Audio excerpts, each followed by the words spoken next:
Hello everyone, स्वागत है आप सबके अपने यूट्यूब चैनल ज्ञानोदय लर्निंग पर। आज के वीडियो में हम साइंस का एक मोस्ट इम्पॉर्टेंट टॉपिक को कवर करने वाले हैं, जो कि है पीएच मान। इस टॉपिक से सभी एग्जाम्स में सवाल पूछे जाते हैं, तो ये वीडियो आपके लिए बहुत ही इम्पॉर्टेंट होने वाला है।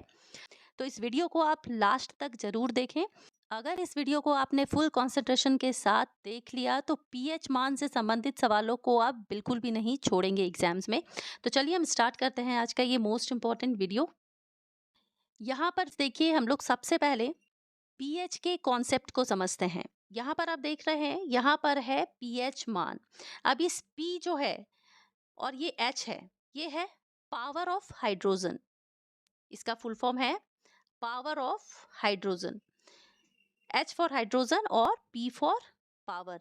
पीएच का फुल फॉर्म होता है पावर ऑफ हाइड्रोजन या फिर पोटेंशियल ऑफ हाइड्रोजन। अब पीएच मान एक्चुअल में होता क्या है?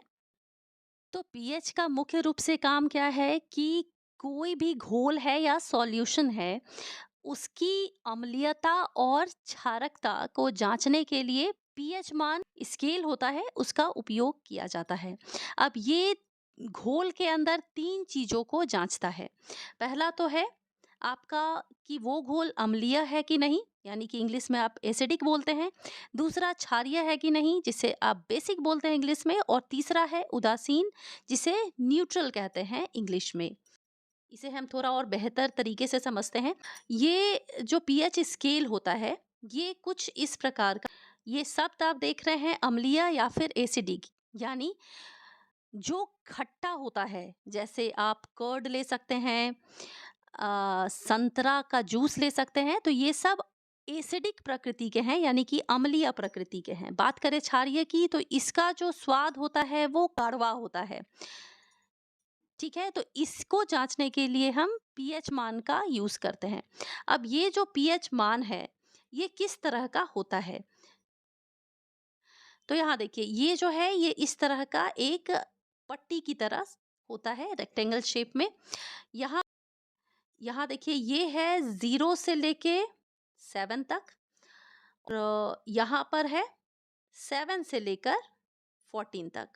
इसी स्केल पर किसी भी वस्तु की अम्लता और क्षारकता की जांच की जाती है। और ये जो बीच वाला लाइन देख रहे हैं, ये है न्यूट्रल, यानी कि उदासीन। यानी कि किसी या सॉल्यूशन का पीएच अगर 7 होता है तो वो न्यूट्रल होगा या उदासीन होगा। तो वो सभी घोल जो 0 से 7 के बीच में आते हैं वो अम्लीय प्रकृति के होंगे। जो 7 से 14 के बीच आते हैं वो क्षारीय प्रकृति के होंगे। और जो 7 होगा वो उदासीन प्रकृति का होगा। अब हम देखते हैं कि अम्लीय और क्षारीय घोल का परीक्षण है वो किसके द्वारा किया जाता है? तो ये किया जाता है लिटमस के द्वारा। अब ये लिटमस क्या चीज है? तो लिटमस जो है वो लीचेन नाम के एक पौधे से प्राप्त किया जाता है, जो कि अम्लीय और क्षारीय होने की जांच करता है। यहाँ पर देखिए, यहाँ पर आप एक सॉल्यूशन देख रहे हैं। इस सॉल्यूशन में देखिए ये अम्लीय है, यानी 0 to 7। इसमें जब लिटमस पेपर डाला गया है तो ये रेड हो गया है। ठीक उसी प्रकार जो क्षारीय घोल है, इसमें पेपर डालने से ये ब्लू हो गया है। इसी प्रकार से ये जो इंस्ट्रूमेंट है, इसी से पीएच मान का पता लगाया जाता है, जो कि लीचेन नाम के पौधे से प्राप्त किया जाता है। ये बेसिकली जांच के लिए ही होता है। तो होप यहाँ तक आपने पीएच से संबंधित सारे बातों को समझ लिया होगा। अब इसके बाद हम पीएच से संबंधित जितने भी इम्पोर्टेंट क्वेश्चंस हैं उसे हम देखते हैं, जो कि एमसीक्यू फॉर्म में है। इन क्वेश्चंस को स्टार्ट करने से पहले मैं बता दूं कि देखिए, पीएच स्केल को याद करना थोड़ा सा डिफ़िकल्ट होता है, क्योंकि 0 से 14 तक बहुत सारे ऐसे सॉल्यूशंस होते हैं जिनको आपको याद करना रहता है। तो जब भी आप नोट्स बनाएं या लिखें, तो इसमें आप 0 से 7 तक के जितने भी सॉल्यूशन हैं उसको आप एक साथ याद रखें, और 7 से लेके 14 तक के जितने भी सॉल्यूशंस हैं उसको आप एक साथ याद रखें। इससे क्या होगा कि आपको चीज़ें अच्छे से याद होंगी एग्ज़ाम्स में अच्छा परफॉर्म करने के लिए। तो पहला सवाल को लेते हैं। हमारा पहला सवाल है, नमक का पीएच मान कितना होता है? तो इसका राइट आंसर होगा ऑप्शन बी 7। तो नमक का पीएच मान होता है 7। अगला है जल का पीएच मान कितना होता है? तो जल का पीएच मान भी होता है 7। थर्ड सवाल है रक्त का पीएच मान कितना होता है? रक्त यानी कि ब्लड। तो इसका पीएच मान होता है ऑप्शन ए, इसका राइट आंसर होगा 7.4, यानी कि ये 7 से ज़्यादा है। तो 7 से ज़्यादा है वो क्या होता है? क्षारीय होता है, क्षारीय होता है। अगला सवाल है मानव मूत्र का पीएच मान कितना होता है? यानी कि ह्यूमन यूरिन के बारे में पूछा जा रहा है। तो इसका पीएच मान जो होता है वो 4.5 से लेकर 8 तक होता है। तो इसका राइट आंसर होगा ऑप्शन ए। अगला सवाल है NaCl का पीएच मान कितना होता है? NaCl सोडियम क्लोराइड का केमिकल नेम है। इसे रॉक साल्ट भी कहा जाता है और NaCl का पीएच मान होता है 7। तो इसका ऑप्शन ए राइट आंसर होगा। यहाँ पर एक पॉइंट आपको और भी याद रखना है कि NaCl जो है ये नमक को भी कहा जाता है। अगला सवाल है नींबू का पीएच मान कितना होता है? इसका राइट आंसर होगा ऑप्शन ए 2.4। तो यहाँ देखिए मैंने बताया था जैसे 0 से 7 जो होता है वो क्या होता है? अम्लीय होता है, अम्लीय होता है। और अम्लीय मतलब वो खट्टा होता है। तो अगर आप इसे बैकवर्ड में जाएंगे तो 1 सबसे ज़्यादा खट्टा होगा। मनुष्य के आंसू का पीएच मान कितना होता है? तो इसका राइट आंसर होगा ऑप्शन ए 7.4। 7 से जब ज़्यादा पीएच मान होता है तो वो क्षारीय प्रकृति का होता है। अगला सवाल है सल्फ्यूरिक एसिड का पीएच मान क्या होता है? तो सल्फ्यूरिक एसिड जिसका केमिकल नेम होता है H2SO4। जैसे घरों में आपका इन्वर्टर की बैटरी होती है उसमें ये पाया जाता है। इसके अंदर जितने भी सॉल्यूशंस आते हैं वो अम्लीय प्रकृति के होते हैं। तो यहाँ पर क्योंकि सल्फ्यूरिक एसिड का पीएच मान 1 है तो ये सबसे ज़्यादा ताकतवर अम्ल होता है। अगला सवाल है दूध का पीएच मान कितना होता है? तो इसका राइट आंसर होगा ऑप्शन बी 6.4। अगला है मानव लार का पीएच कितना होता है? तो मानव लार जिसे आप इंग्लिश में सलाइवा बोलते हैं, इसी सलाइवा के वजह से हम जो खाना जो खाते हैं उसे हम चबा पाते हैं और निगल पाते हैं। तो इसी को मानव लार कहा जाता है और इसका जो पीएच मान होता है वो होता है 6.5 से लेकर 7.5 के बीच में। तो इसका राइट आंसर होगा ऑप्शन डी। अगला है अम्लीय वर्षा का पीएच मान कितना होता है? तो अम्लीय वर्षा का मतलब हुआ एसिड रेन। अब एसिड रेन से आप समझ सकते हैं कि जितनी भी फैक्ट्रीज हैं धरती पर तो उसके जो केमिकल्स हैं जब बारिश के रूप में जमीन पर गिरते हैं तो उसे एसिड रेन कहा जाता है या फिर अम्लीय वर्षा कहा जाता है क्योंकि उसमें केमिकल्स मौजूद होते हैं। तो इसका राइट आंसर होगा ऑप्शन बी 5। तो अम्लीय वर्षा का जो पीएच मान होता है वो 5 होता है। अगला सवाल देखते हैं हाइड्रोक्लोरिक एसिड या हाइड्रोक्लोरिक अम्ल का पीएच मान कितना होता है? हाइड्रोक्लोरिक एसिड जिसका केमिकल नेम होता है HCl, इसका जो पीएच मान होता है वो होता है 1, यानी कि ये बहुत ही ताकतवर अम्ल होता है क्योंकि ये 0 से 7 के बीच में आता है। अगला सवाल है टमाटर के रस का पीएच मान कितना होता है? तो इसका राइट आंसर होगा 4.1, यानी कि ऑप्शन बी इसका राइट आंसर होगा। और अगर आपसे टमाटर पूछा जाए तो उसका फिर पीएच मान 4.5 हो जाएगा। इसे जब आप ब्लेंड कर देंगे, ग्राइंड कर देंगे तो फिर वो चेंज होकर उसका पीएच मान 4.1 हो जाएगा। ये सब छोटी छोटी बातें हैं जो आपको एग्जामिनेशन के दौरान याद रखना है क्योंकि एग्जाम्स में आपको कंफ्यूज करने वाले सवाल ही पूछे जाते हैं जिससे ये जांचा जाता है कि आपने कितनी गहराई से पढ़ाई किया है। अगर सिंपल क्वेश्चन पूछेगा तब तो हर कोई क्लियर कर लेगा जिसने भी ऊपर ऊपर से पढ़ाई किया है। तो आपको बहुत ही डीप में पढ़ाई करना है।